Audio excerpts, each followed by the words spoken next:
कृष्णाय वासुदेवाय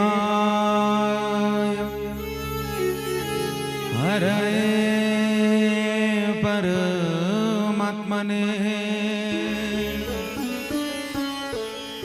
प्रणत क्लेशनाशाय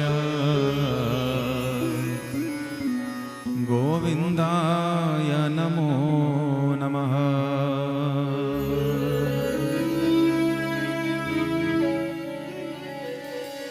वसुदेवसुतं देवं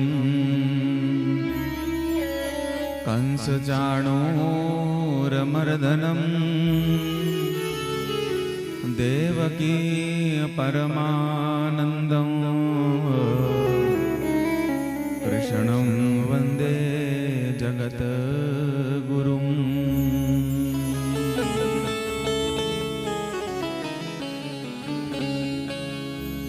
जो आए गुरु शरण में बैठ करे अरदास, कहे टेउस दास की पूर्ण करिए आस। मेरे दाता जे पूर्ण करिए आस।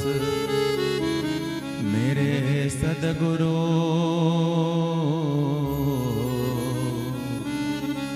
पूर्ण करिए आस।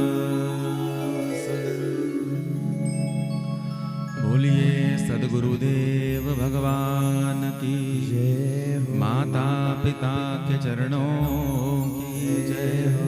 श्री सती भगवती गुलजा मैया की जय हो। शीतला जालपा कोयला मैया की जय हो। मुरारी भगवती की जय हो। बाबा बालकनाथ की जय हो। श्री भीमा काली मैया की जय हो। गीता गंगा गौ गायत्री तुलसी मैया की जय हो। श्री देवाधिदेव कमरो नाग जी महाराज की यज्ञ नारायण भगवान की जय। जय जय श्री राधे, जय जय श्री राधे, जय जय श्री राधे श्याम। हरि शरणम नारायण नारायण नारायण नारायण। परम मंगलमय परमानंदमय भगवान सर्वेश्वर प्रभु श्री नंदनंदन यदुनंदन तथा भगवान महादेव के पावन चरणारविंद में श्रीमद् भागवत महापुराण का यह पावन शुभ संकल्प जो भगवत कृपा करुणा से आज विश्राम की ओर जा रहा है। यज्ञ तो पूर्ण हो चुका है, सभी देवी देवताओं का कार्य भी, और यज्ञ का कार्य, हवन का कार्य, तर्पण मार्जन पूर्णाहुति का कार्य सब भगवत कृपा से निर्विघ्नता से पूर्ण हुआ।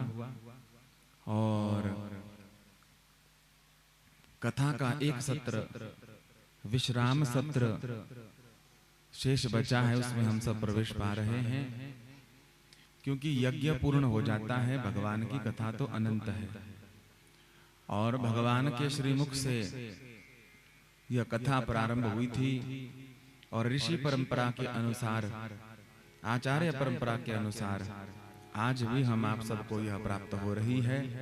तो कथा तो नित्य नूतन है और निरंतर है, इसका ना कोई अंत है ना कोई कर सकता। तो विश्राम की ओर यहाँ आज यह पावन भौर की कथा जा रही है। बड़ा ही शुभ संकल्प इस नायक परिवार का, जो आज माता पिता के आशीर्वाद से, पितरों के आशीर्वाद से, कुल देवता के आशीर्वाद से, इष्ट देवता के आशीर्वाद से पूर्ण हुआ है कार्य। आइए आज के सत्र को विश्राम की ओर ले चलें। रोज की भांति मनवाणी को पवित्र करें। राधा वल्लभ का नाम लेते हुए भगवान से प्रार्थना करें। आखिरी दिन वैसे भी मांगने का होता है, तो भगवान से प्रार्थना करें कि श्री राधा वल्लभ लाभ रखिए अपने चरणन में, अपने चरणारविंद में हमें आश्रय देना, जगह देना। मन हमारा सदा सर्वदा जो है तो आपके चरणारविंद में रहे, और हमारा घर, हमारा आंगन जो है वृंदावन बन जाए। सभी के घर में भगवान बाल गोपाल जी की सेवा हो। सबके घर में जो है छोटे छोटे बच्चे भी राधे राधे नाम उच्चारें। सब प्रातः काल उठकर अपने माता पिता को प्रणाम करें। फिर से सनातन की परंपरा जो है तो चले। सबके घर में ठाकुर जी नाचें, खेलें, कूदें, और सबके घर को आनंद से भरे। घर के दुख, घर के दारिद्र्य और घर के अनेक प्रकार की व्याधियां दूर होवें, और सबके घर में ठाकुर जी विराज कर खूब आनंद से रहें। यही मंगल कामना। तो आइए प्रेम के साथ सभी गाएं महाराज।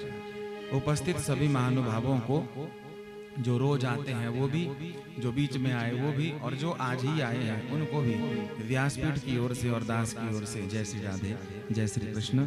आइए मन वाणी को पवित्र करते हुए राधा गोविंद का नाम लेते हुए चर्चा में प्रवेश करें।